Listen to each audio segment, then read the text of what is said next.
내부 메모리 할당이 있습니다. 자, 내부 메모리는 우리 배워야 할 부분이기 때문에 조금 알고 넘어가도록 하겠습니다.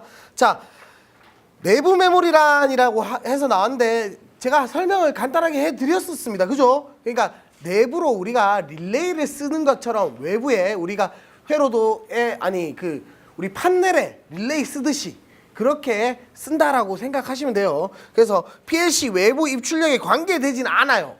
그러니까 내부 릴레이라고 했잖아요. 안에서만 그냥 뭐 자기 유지할 때라든가 어떤 우리가 접점이라는 놈을 다른 이름으로 바꿔주고 싶거나 혹은 또 어때요? 이중 출력, 아까 이중 출력 얘기 나왔죠? 출력이 두 가지가 똑같은 출력이 나오면 PLC는 인식하지 못해요.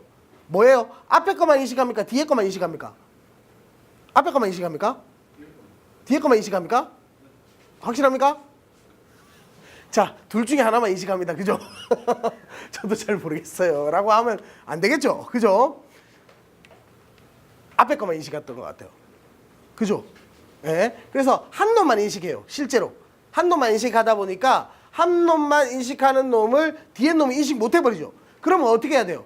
얘를 내부 메모리로 하나하나 이름을 다 정해서 걔들을 한 번에 묶어서 끄집어내는 방법을 써야 돼요. 자, 그러면 제가 이런 말만 해가지고는 무슨 말인지 모르겠다 하시는 분들이 계실 수 있죠. 그래서 한번 예를 들어서 표현을 한번 해볼게요. 우리가 P0라는 신호로, P0라는 입력으로 우리는 P40이라는 출력을 한번 내보도록 하겠습니다.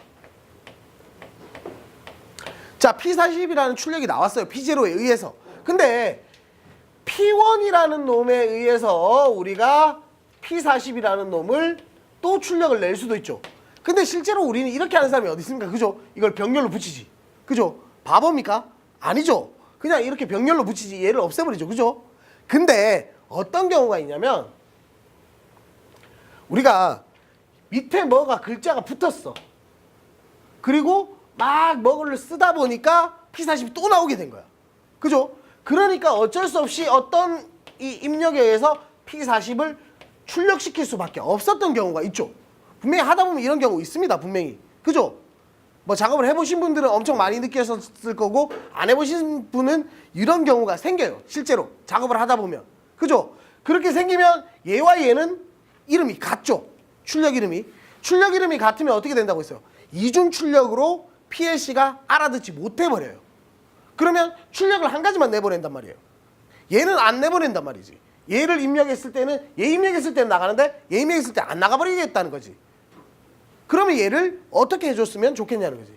그러면 출력 이름을 우리가 바꿔주자는 거예요. 바꿔주자는 거. 그러면 우리는 P40이라는 놈을 그냥 M으로 바꿔버리는 거예요. M으로.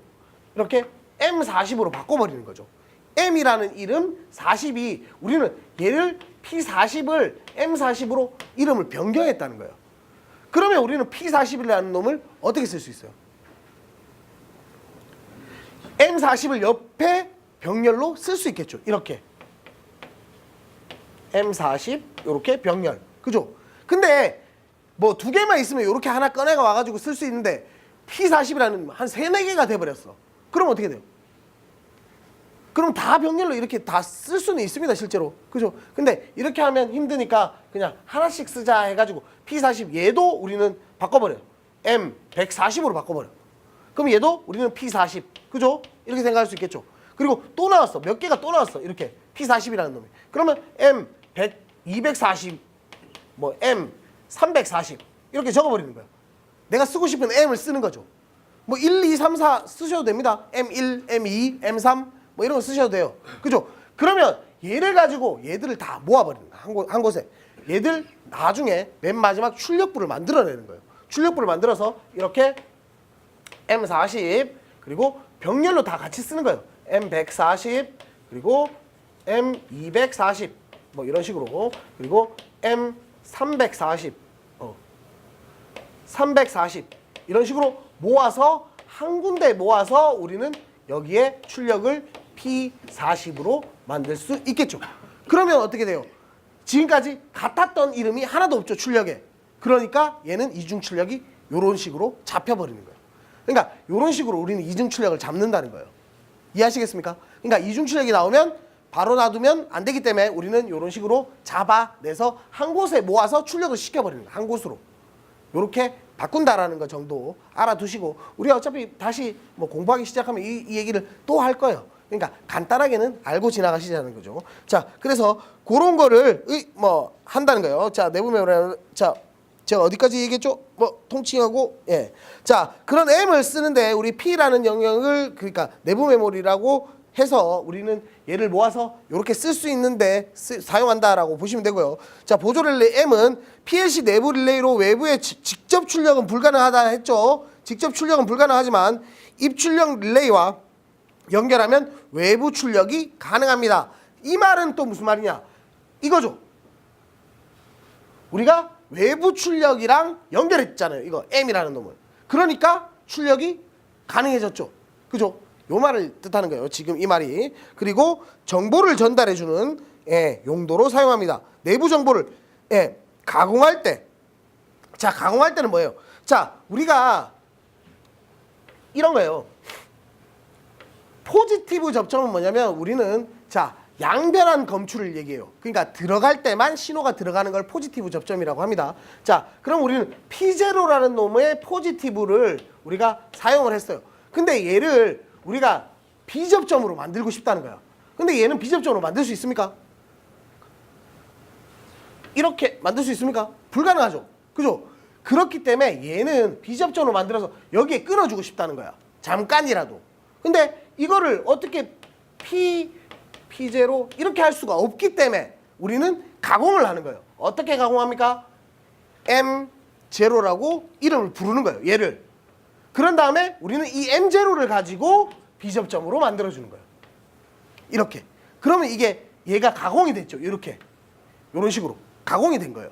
그러니까 요거를, 요 말을, 요 뜻을 얘기한 겁니다. 그래서 이렇게 가공시킬 때 사용한다라고 보시면 됩니다. 그리고 AB 접점이 사용이 가능하며 식별자로 M을 사용합니다. 지금까지 M을 사용해 왔습니다. 그죠? 자, 요런 거고요. 정전 유지 릴레이 해가지고 불휘발성 영역이라고 해가지고 K라고 한번 설명드렸죠? 뭐라고 했습니까? 정전이 돼서 우리가 전원이 나가버리는 경우 있죠? 전원이 나가면 어떻게 된다고요? PLC는 원래 다 리셋돼버려요. 그죠? 근데 얘만 살아있는 거야. K 릴레이 얘만 살아있는 거야. K가 하고 있던 일은 계속 하고 있는 거야. 이미 정전은 됐지만 배터리가 없지만 내부 배터리가 있죠. PLC 내에. 그 내부 배터리가 얘를 기억하고 있는 거예요. 계속. 기억하고 있다가 내부 배터리가 꺼질 때까지는 기억해요. 그죠? 그리고 전원을 다시 넣었을 때 아, 내가 살아있었지 하면서 그대로 살아있는 거죠. 그런 경우를 우리는 K 릴레이라고 한다라고 보면 되고요.